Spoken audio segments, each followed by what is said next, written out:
Hey guys, what's up? We're back with some more Warframe news, and let's talk about the trials. So, I was gonna make a very comprehensive half-an-hour video going through this town hall summary, giving my thoughts about the trials and like what we should do with them, and also go through this feedback summary that was part of the post. But my microphone wasn't on.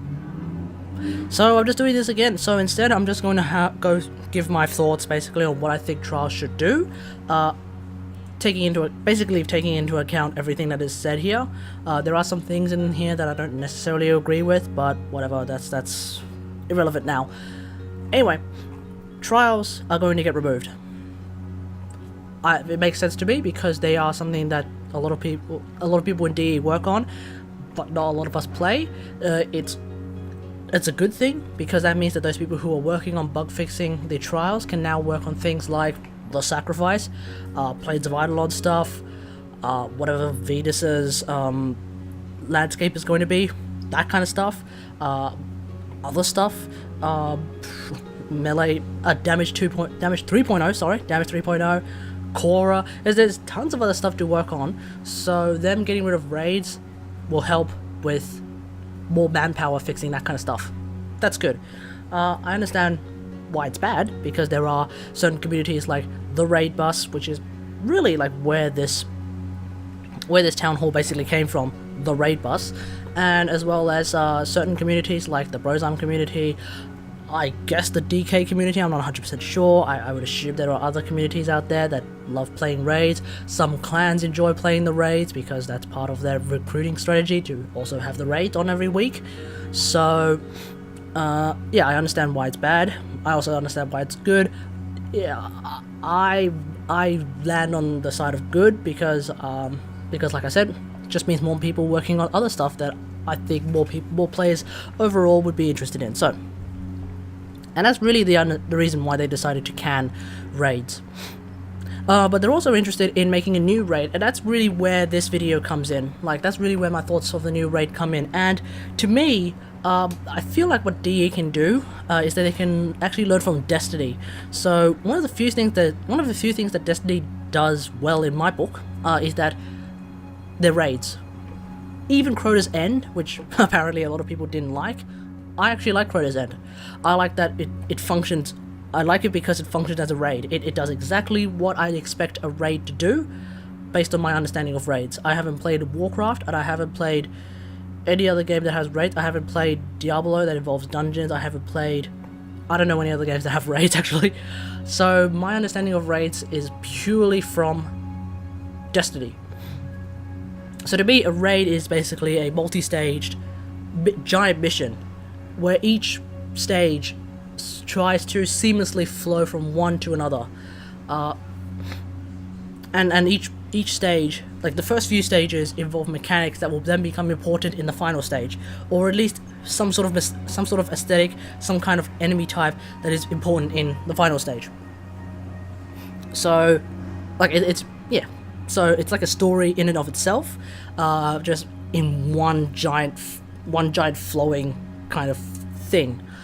One of the things that I've found jarring and a little bit irritating about, not irritating, but a little bit jarring about the Warframe Trials, Law of Retribution, Jordan's Verdict, one thing I found really irritating about those is that each room is followed by a loading screen.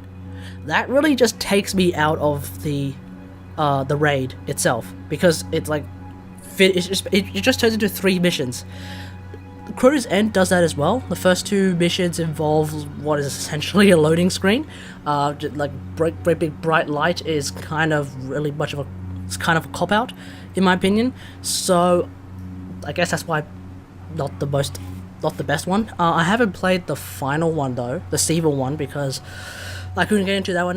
That's another thing that I'll talk about later. But when I want Warframe raids to somehow do, if they can, which I think they can because Plains of Eidolon exists, so clearly they can load giant areas, right, is to be able to basically load an entire raid by itself, so that you finish one room and you just seamlessly walk into the next room. You just seamlessly walk into the next room, and then the next room, and then the next room, and then you walk into the final boss room. And bonus points if you can somehow see the boss room from the first room. If you could see how every room kind of looks like, basically, whilst doing the first thing, whilst doing the second thing, third thing, fourth thing, etc. I think that will make the raid like super good. Super there's a word I'm looking for. Anyway, it's I feel like that will be a really good thing to do. Immersion, that's the word I'm looking for. Being able to see where you're going is one of the things that I liked about Crota's End, like after the, like once you hit the sword bearing half, because then you could see the door that goes in, and you can kind of see the moon. You can kind of see like the great big ball moon thing that you would be able to see at the end of Crota's End. Like that kind of thing all ties it in. It's not something that you can see in the first part of Crota's End, which is why like that there's a difference in that. It's not really the same with Vault of Glass because you're all underground, so it makes sense. But the thing about Vault of Glass that I like is you just walk through the front door, and then you walk down, and then you're into the second room. There's no loading screen, and that's the big thing about raids that I think needs to be implemented if DE is going to implement a new raid. Take the technical aspects of Blades of Eidolon and whatever the new Venus landscape is going to be. Make a raid from that. Another thing that I want to talk about with raids is that entry requirement, I think is what I was talking about. Entry requirement for raids. Apparently one of the things that people weren't particularly happy about was that other people like veterans of raids were somehow likely to not allow new people in, and I think that is more of a community problem. But as long as maybe it isn't, because one of the things that the raids does have a problem with is not really telling anyone what to do. So if you get a band of new players in to Law of Retribution and they just see a battery, they won't know what to do. They won't know that there's 4 doors that you need to go to. They won't know that you need to like wait until you charge the battery up. Well, they'll probably figure out that you have to charge the battery to 100%, but they won't know that you should probably bring someone that has a lot of energy, but they'll probably hot potato it. But, you know, that's what I mean. Like, you don't know what to do. And it will take you like half an hour to 2 hours to figure out what to do first time because it doesn't tell you. One of the things that the Destiny raids does, I think, quite well is that you know what to do. You know what to pick up, you know what to get, you can then kind of establish what will work and what won't work. For example, in Crota's End again, there's a sword. There's a guy called the Sword Bearer. He looks rather important because he's called the Sword Bearer. Ooh, how important he must be, how unique he must be. Let's kill him. Clearly, to get through the raid, you have to kill that guy. So we kill him, we grab the sword. Ooh, it's a sword. That sounds really important. Surely it has something to do with the raid. Let's grab the sword. Or, Vault of Glass, there's like a shield thing that you have to pick up, and then the boss shows up, the Templar, I think it's called, shows up. I think that's how it works. Anyway, I can't remember. But it's like, ooh, there's a shield. How important. It's like an artifact. And my game sense tells me to always pick up artifacts. So, ooh, let's pick up the artifact. And then the boss shows up. And you think, the boss showed up because I picked up a shield. Maybe the shield can do something. So let's shoot the guy with the shield. Maybe that makes sense. Or the guy has a giant ass shield of his own, and your shots don't work on it, obviously. So you'll be thinking, oh wait, hang on, I don't remember how that raid works anymore. I haven't played it in so long. But it'd be like, oh, here's a shield. Maybe my artifact can defeat the shield. You know, those kinds of like not obvious, but at least like reasonably apparent things. It's not something that really occurs in Jorda's Verdict in particular. Law of Retribution, kinda, because you do get a battery, and then you kind of think, oh, it's a battery. Maybe it's something. Maybe it does something. Oh, there's some buttons. Maybe they'll open a door. Maybe I can drop the battery in. I don't know. Jorda's Verdict, the final part of Jorda's Verdict is really where everyone kind of just says, what the hell am I doing? First, you have to try. First, like you're outside in Arkwing, which gives you no reason to think that you have to go inside the creature, right?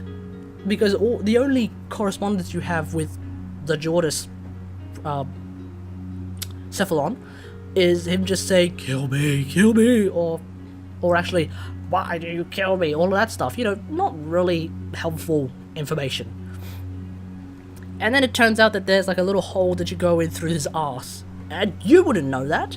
You'd be staring at his face, there'd be some buttons, you'd hit the buttons, they'd open up, and apparently that would turn off his thrusters, but then you'd be like, so? What about his thrusters? Turning off a guy's thrusters does not automatically mean you have to go through his ass, right? So that's a thing that I don't like about that last bit. And then when you're inside, it's just a giant mess. It's just a giant convoluted mess of like, oh no, you have to like use the anti-serum injectors to a certain point to get rid of the infestation on certain pads, so that you open certain doors. Then if you do this, you have to do that, you have to do this, you have to do that. It's just like 50,000 different things you have to think about, and there's infestors running all over the place, and if you're not inside that bubble, you're going to get killed. What the bloody hell is going on? I don't know. I didn't even know that you could use the anti-serum injectors on yourself in order to give yourself more armor integrity. I didn't bloody know that. So, you know, those are the kinds of things that I think they need to avoid in their raid. To make it difficult, but to not make it a convoluted mess, and to also make it so that you could at least sort of stumble your way reasonably to finishing the objective. And that's really it. One of the things I like about Warframe that I don't like about Destiny when it comes to key entry requirements is that Destiny's key entry requirement is that you have to be a certain light level, and it's really difficult to get up to that certain light level when you don't find any gear that drops above that certain light level in order to get your gear up to that certain light level. It's just like basically the crux of my problem with Destiny raids is that their light level system is completely utterly messed up. It makes no sense to me. So Warframe, obviously, in order to get your gear up to a certain level, you just level it up. Easy. So I think in order to maybe make an entry requirement, maybe it should be like Swordies, where you have to have a level 30 Warframe. Maybe not level 30 weapons, but definitely want to have a level 30 Warframe, because that's the same idea with Swordies anyway.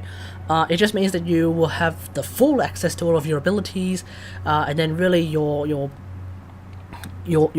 success in the raid depends on how good you are at it, and also how well you've modded your gear.